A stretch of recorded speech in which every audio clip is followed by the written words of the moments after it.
এই আমার হাতে সুন্দর টিউলিপের বাগানটা তোমরা ঘরে থেকে বানিয়ে ফেলতে পারবা।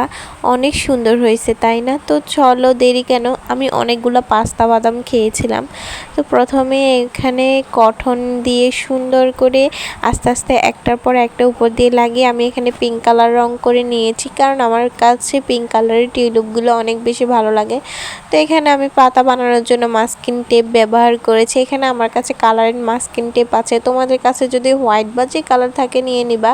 তারপর ভিতরে একটা স্টিলের ওই যে কি বলে আমি জানি না, তো যাই হোক এগুলো দিয়ে সুন্দর করে কালার করে নেবা। আমি এর সাইজ অনুযায়ী কিছুটা কার্ডবোর্ড কেটে নিয়েছি অ্যান্ড আইসক্রিম খাওয়ার অনেকগুলো কাঠি আমার ঘরে হয়েছে, তো ওইগুলো দিয়ে সুন্দর করে আমি একটা ওই যে টিউলিপের বাগানের পাশে যে বেড়াগুলো থাকে না ওইগুলোর মতো করে দিলাম। উপরে একটু ক্লে দিয়ে হালকা একটু রং করে দিয়েছি অ্যান্ড ক্লের উপর দিয়ে আমি এখন টিউলিপগুলোকে সুন্দর করে একটা একটা করে গেঁথে দেব। এখানে আমি কিছুটা পাতা অ্যাটাচ করে দিতেছি যাতে রিয়েলিস্টিক মনে হয়। তো কেমন হয়েছে জানাবা। আল্লাহ হাফেজ।